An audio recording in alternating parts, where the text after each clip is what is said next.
I needed to get inside the manuscript.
For months after Ellen died, I didn't leave the apartment.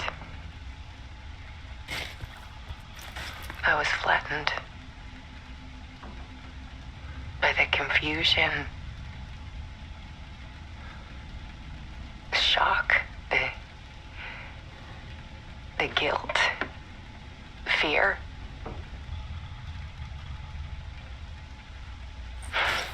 I could barely get out of bed. Barry Wheeler started visiting. He even cooked me meals.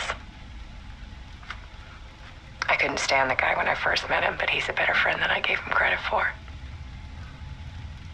And he still checks in, even after he moved out west.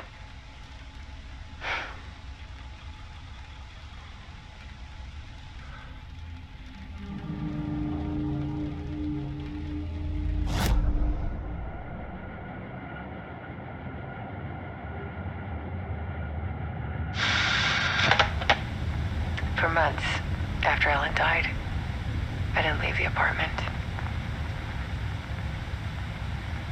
I was flattened by the confusion, the shock, the guilt, fear.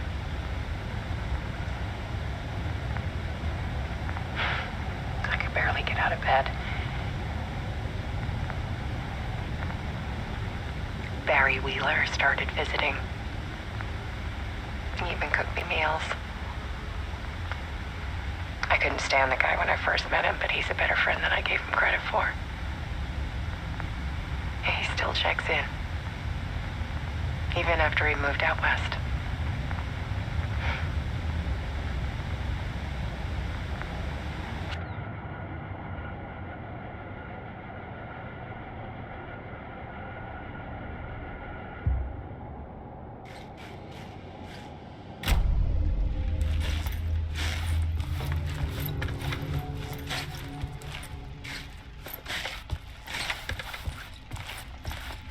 Alice's work had consumed the apartment.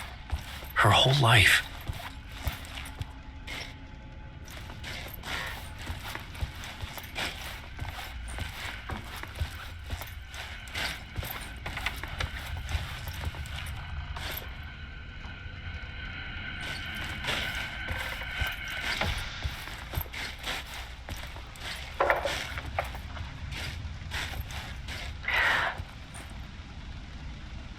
One morning, I saw a deer soar past my bedroom window. It was a balloon of some cartoon animal. And I looked out at the street below, and I saw a little girl crying. Like losing that balloon had just ended her whole world. It was the perfect image of the horror of caring. And that's when I got myself out of bed. And I picked up my camera.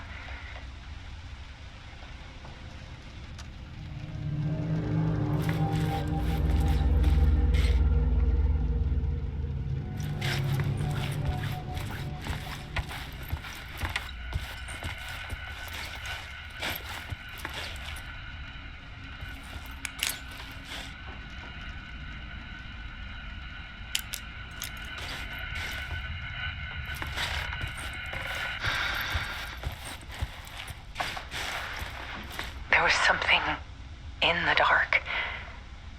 Something I needed to see, to show. The more shadows I photographed and filmed, the more I felt like I was on the verge of a breakthrough. I submerged myself in it. I only went out at night. My search became obsessive, but I still had no idea what I was looking for.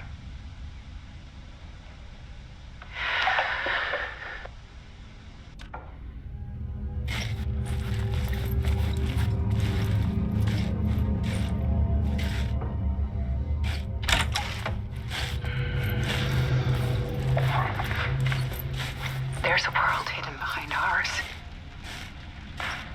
A dark tide ebbing and flowing against reality. Faces in the shadows. Fear of the dark is really just fear of what could be, that vast, paralyzing ocean. But photography can freeze reality in a snapshot, put a cage around the infinite and capture it. I need to prove those faces are really there.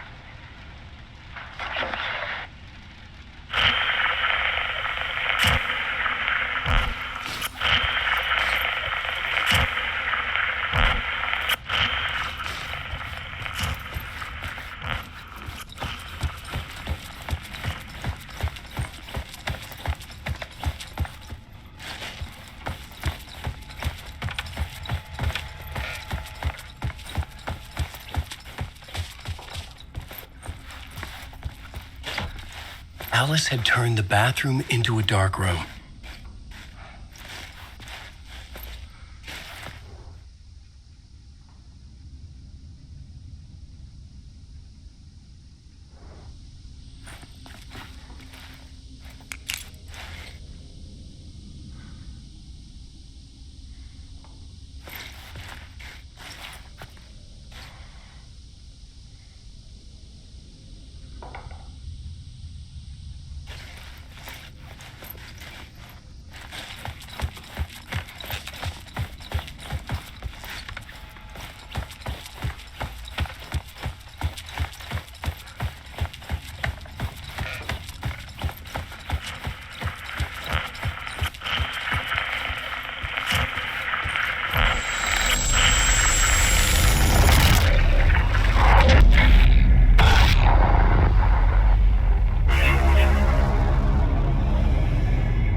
manuscript of a novel.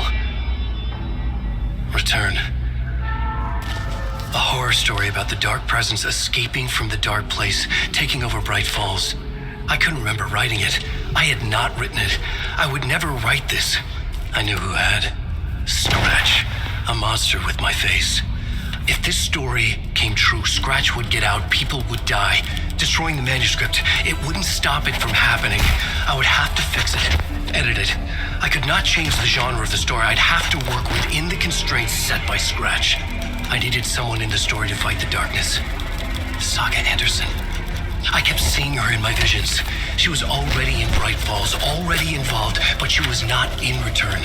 Not yet. I'd write her in. Try to stop Scratch within the limits of the horror story. It was almost impossible. It was taking too long. I had not reached the end.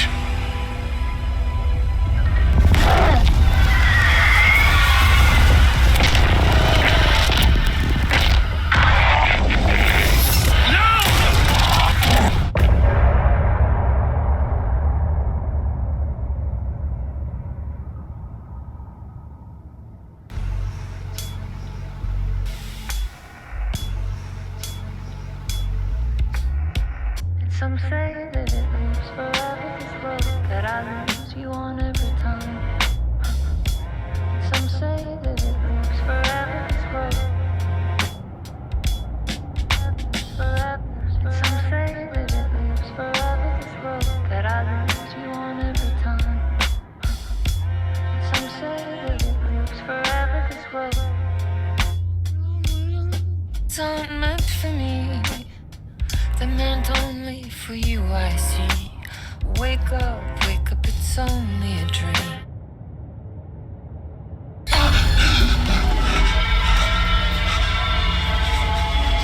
Scratch stopped me before I could finish my edits to the manuscript.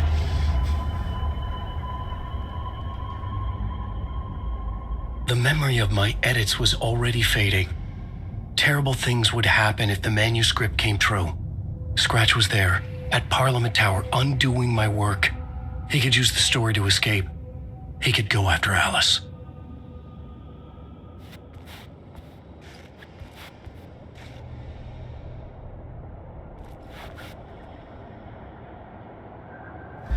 Zane had said we worked on Return together.